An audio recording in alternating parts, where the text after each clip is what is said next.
বগুড়ায় গাবতলীর বাগবাড়িতে শহীদ জিয়াউর রহমানের ৮৯তম জন্মবার্ষিকী উপলক্ষে গরিব ও দুস্থদের মাঝে শীত বস্ত্র বিতরণ করা হয়েছে।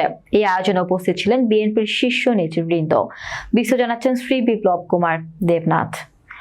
বগুড়ার গাবতলীর বাগবাড়িতে শহীদ জিয়াউর রহমানের জন্মবার্ষিকী উপলক্ষে আয়োজিত শীত বস্ত্র বিতরণ অনুষ্ঠানে প্রধান অতিথি হিসেবে উপস্থিত ছিলেন বিএনপির সিনিয়র যুগ্ম মহাসচিব রুহুল কবির রিজভী। তিনি বক্তব্যে বলেন, শহীদ জিয়াউর রহমান দেশের স্বাধীনতার ঘোষক। তিনি নিজের পরিবারের কথা না ভেবে দেশের জন্য কাজ করেছেন। এই আয়োজনে আরো উপস্থিত ছিলেন ঢাকা স্বেচ্ছাসেবক দলের কেন্দ্রীয় সহ সভাপতি এস.এম. জিলানী, বগুড়া জেলা বিএনপির সভাপতি রেজাউল করিম বাদশা এবং বগুড়া জেলা স্বেচ্ছাসেবক দলের সভাপতি সরকার মুকুল। এছাড়া বিএনপি এবং এর অঙ্গ সংগঠনের নেতৃবৃন্দ এই সময় উপস্থিত ছিলেন। অনুষ্ঠানে শীতার্থদের মাঝে কম্বল বিতরণ করা হয়, যা স্থানীয় মানুষের মাঝে ব্যাপক প্রশংসিত হয়েছে।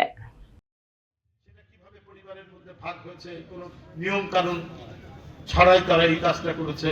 ঢাকায় আপনার ৬০ কাঠা জমি পূর্বাচলে নিয়েছে, ওটা নিতে পারে না।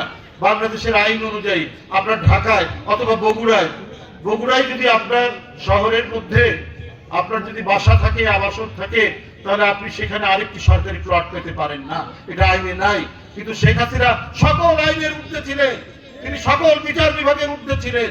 তার হাতে তিনি মনে করেছেন যে নমরুদ যেমন তার ক্ষমতায় হাতে নিয়ে মনে হয়, একদিকে লোক না খেয়ে মারা যাচ্ছে, আরেকদিকে সোনার মুকুট করে ছেলের বিয়ে দিচ্ছে, এটা কি ধরনের কথা?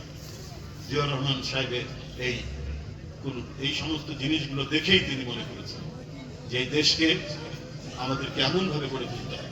আমাকে কৃষক হতে হবে, জিয়াউর রহমান কৃষক হয়েছিলেন। আমাকে শ্রমিক হতে হবে, শহীদ জিয়া শ্রমিক হয়েছিলেন। কিন্তু তিনি যে আসবেন পেছন দিক দিয়ে চলে যাবেন।